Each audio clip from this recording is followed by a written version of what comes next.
어, 진미은 박사님 발표 내용, 좋은 내용, 예, 잘 들었습니다. 박사님 내용에 대해서는 뭐 전반적으로 저도 이제 동의를 하고요. 그리고 특별한 이상이나 그런 건 없다고 판단이 됩니다. 다만 이제 저는 요거에 부과를 해서 특히 이제 주택 산업, 뭐 주택 사업자 입장에서 조금 약간 편향된 이렇게 생각을 가지고 오늘 좀 코멘트를 좀 하려고 그러고요. 예. 제가 토론할 내용은 45페이지부터 있습니다. 이거를 중심으로 해서 말씀을 좀 드리겠습니다. 지금 주택시장의 어떤 뭐 특징이라든가 주택 문제 양상을 보면은 뭐 박사님 발표하신 내용 그대로 사실 여러 가지 그 양극화 문제 이런 것들이 다양하게 나타나는데요. 중요한 문제는 주택 문제가 이렇게 좀 계층 확산되고 있다. 그러니까 점점 넓어지고 있다. 이런 생각을 좀 할 수 있을 것 같고요. 그리고 소득 계층별로 양분화되는 그런 현상이 나타나고, 그다음에 자가하고 집을 갖고 있는 사람하고 집이 없는 사람하고의 그런 주거 양극화하고 부의 양극화, 재산의 양극화죠. 그런 현상이 나타나고 있어서 이게 사실 좀 더 이렇게 이런 문제들이 확대되면은 사실은 사회적 문제가 이렇게 나타날 가능성이 사실 내재돼 있습니다. 그런 차원에서 파리 대책이 좀 이게 강하다고 얘기는 하지만은 나오지 않았나 이제 그런 생각이 좀 들고요. 그래서 요번에 정부 대책의 긍정적인 효과라고 한다면 결국은 6.19 대책하고 파리 대책을 들여다보면은 뭐 일부 과열이 확산되고 있는 것들을 좀 억제를 하고, 그리고 또 투기 수요를 억제한다는 측면에서 많은 이제 힘을 실은 것 같고요. 그리고 또 하나 이제 실소유자 기반을 마련하겠다. 뭐 이런 측면에서 의미를 두고 또 정책의 어떤 목표를 두고 있다고 판단이 됩니다. 그래서 그런 측면에서 본다면 긍정적인 효과가 초기지만은 진행되고 있고 진행될 가능성이 있다 이렇게 판단이 됩니다. 근데 이제 또 좀 들여다보면은 우려되는 부분이 몇 가지가 있는데, 제가 첫 번째로 보면은 이제 실소유자 보호를 위해서 정부가 제도를 이렇게 개편해 나가는 것은 굉장히 바람직하다고 생각하지만은 이 실소유자가 과연 누구인가에 대한 애매모호성이 여전히 남아 있어요. 그래서 국토부 특히 이제 중앙 정부에서 생각을 하고 있는 실소유자는 과연 누구인가 이렇게 생각해 볼 때 무주택자라는 것은 맞는 것 같고요.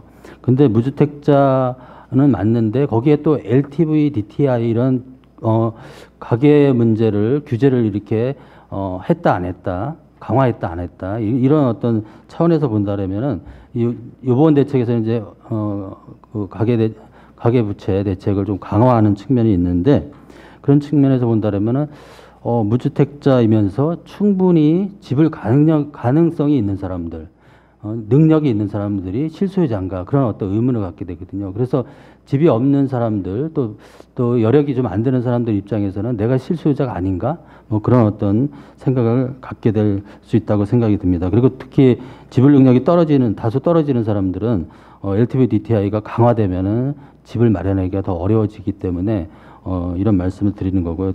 또 하나는 이제 주택의 건전한 투자 심리도 위축될 가능성이 있지 않을까 그런 생각이 듭니다.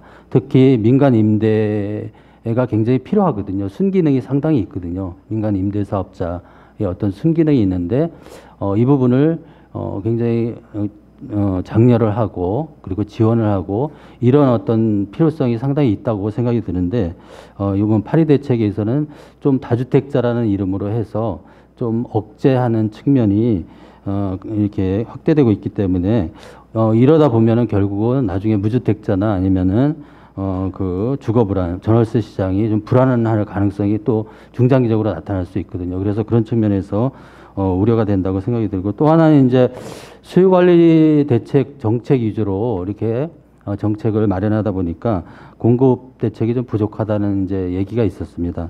그런 측면에서 본다면은 뭐 앞으로 정부가 지속적으로 그 로드맵을 마련하겠지만은 공적 임대주택 로드맵뿐만이 아니고 그리고 민간 분양주택도 사실은 꾸준히 공급이 돼야 되거든요.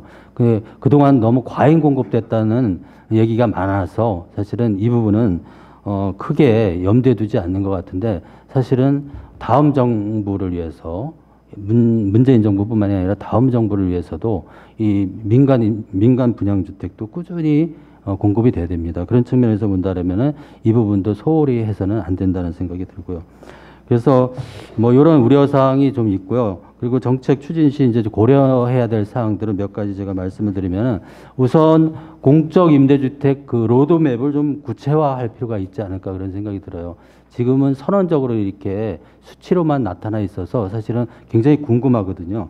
그러다 보니까 택지 공급이라든가 공급 방식, 공급 지역은 어디로 할 것인가, 그다음에 기금 지원은 어떻게 할 것인가, 이런 상세한 내용들, 이런 부분에 대해서 굉장히 궁금하고, 특히 민간 부분에 있어서는 공공지원 민간 임대주택이 있습니다. 이 부분 4만 호를 계획하고 있는데 이 부분은 도대체 어디서 어떻게 공급이 될 것인가, 어떻게 지원될 것인가에 대한 궁금성이 있습니다. 그래서 그 부분을 좀 구체화할 필요가 있다고 생각이 들고요. 또 하나는 이제 이번 파리 대책이 투기와 과열 문제, 예? 여기에 좀 치중해서 수요 관리에 집중하다 보니까 사실 현 정부가 이제 적극적으로 좀 추진해야 될 그런 어떤 공급 측면의 그런 프로그램들이 있거든요. 그 예로 제가 좀 대표적인 예로 소규모 주택 정비 사업이라고 할 수가 있는데, 이 소규모 주택 정비 사업은 굉장히 적정한, 지금 시대적으로 적정한 어떤 사업이라고 생각이 됩니다. 이 사업의 목적은 노후 주거지를 개선할 뿐만이 아니라 공적 임대주택을 충분히 공급할 수 있는 어떤 사업이라고 생각이 됩니다. 장점을 보면은 일단은 서민 친화적인 어떤 정비 사업이라고 할 수가 있고요. 그리고 원거주자가 대부분 다 재정착을 할 수가 있습니다. 그리고 가격도 저렴합니다. 그리고 공적 임대주택을 공급할 수 있는 어떤 사업 구조가 나올 수 있고요. 그런데 요번에 파리 대책으로 인해 가지고 LTV DTI가 40% 정도로 강화하게 되면은 사실은 사업자뿐만이 아니라 거기에 일반 분양을 받는 사람들, 이런 사람들 입장에서 보면 상당히 사업이 어려워져요. 그래서 수요 관리 측면에서 이제 너무 생각하다 보니까 공급 측면에 이게 어떤 영향을 미치는지 이런 것까지 심층적으로 사실 고민을 하지 않은 것 같다는 느낌을 듭니다. 그래서 그런 측면에서 본다면은 만약에 파리 대책으로 인해서 소규모 주택 정비 사업이 굉장히 타격을 입는다고 한다 그러면은 결국은 저렴한 주택을 공급하고 공적 임대를 공급하는 데 있어서 실책을 가져올 수 있지 않을까 그런 생각이 듭니다.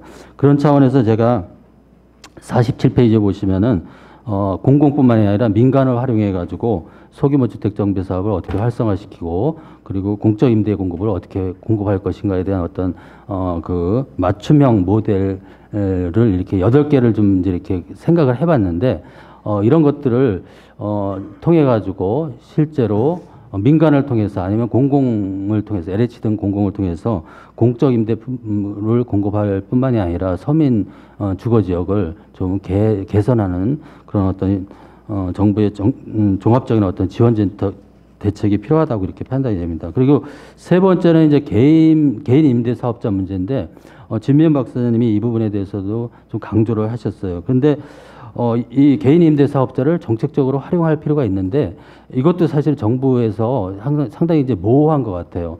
이 부분을 활용을 할 것인지 아니면은 그냥 다주택자는 집을 팔아라 이건지 사실 명확하지가 않은 것 같아요.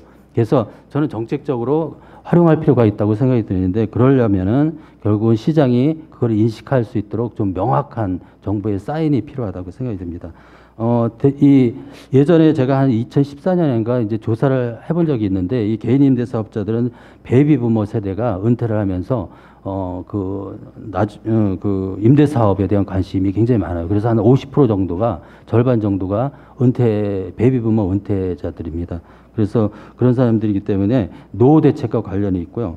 그리고 독립한 임대 사업자들 대상으로 해서 조사를 해보면은 정부에서 조세 지원 부분은 굉장히 만족을 해요. 그런데 준조세, 다시 말해서 사회보험이라든가 그다음에 국민연금 같은 경우 굉장히 부담을 많이 느끼고 있고요. 그리고 자금 지원이 굉장히 부족하다는 얘기를 많이 합니다. 그래서 이런 부분에 대해서도 좀 정부가 전향적으로 지원할 필요가 있다고 생각이 들고, 그 외에 이제 등록임대 조건이 6억 원 이하에 이게 좀 집중되어 있습니다. 그러다 보니까 그 상한선도 좀 높일 필요가 있고, 그리고 집을 마련한 다음에, 다주택자가 집을 마련한 다음에 3개월 이내에 등록을 하도록 이렇게 돼 있는 것 같아요. 그러다 보니까 지금 현재 다주택자는 이 등록을 하기가 어려운 부분도 있지 않을까 그런 생각이 들어서 이런 부분하고 또 자금 조달 문제가 굉장히 심각합니다. 어려움이 있기 때문에 이 개인임대 사업자, 다주택자를 양성하기 위해서는 그 파리 대책에서 굉장히 강조를 했던 LTV, DTI 축소 부분 이 부분을 사실은 좀 더 고려를 해가지고 상향 조정시켜줄 필요가 있다고 생각이 듭니다. 그리고 또 진 박사님이 강조했던 중간 시장 형성을 위한 지원이 필요하다 그렇게 말씀하셨는데 저도 여기 동감을 하고요. 지금 주거불안 계층이 굉장히 확산되고 있고 그리고 어느 정도 정부가 지원을 해주면은 자가 마련이 가능한 계층들이 많이 있습니다. 그런 사람들이 사실 10년 분양주택, 분양전환주택에 살 수 있는 어떤 조건이 된다고 생각이 들고 그래서 10년 분양전환 임대주택을 좀 확대할 필요가 있다고 생각이 됩니다. 근데 이 부분은 그 입주자 입장에서는 굉장히 편익이 많아요. 10년 분양 임대주택, 5년 분양 전환 임대주택 같은 경우 입주자 편익은 많은데 사업자 편익이 사실 많이 떨어집니다. 특히 사업자 제약을 조금 더 보완해 준다고 한다면은 최소한의 그 표준 건축비죠.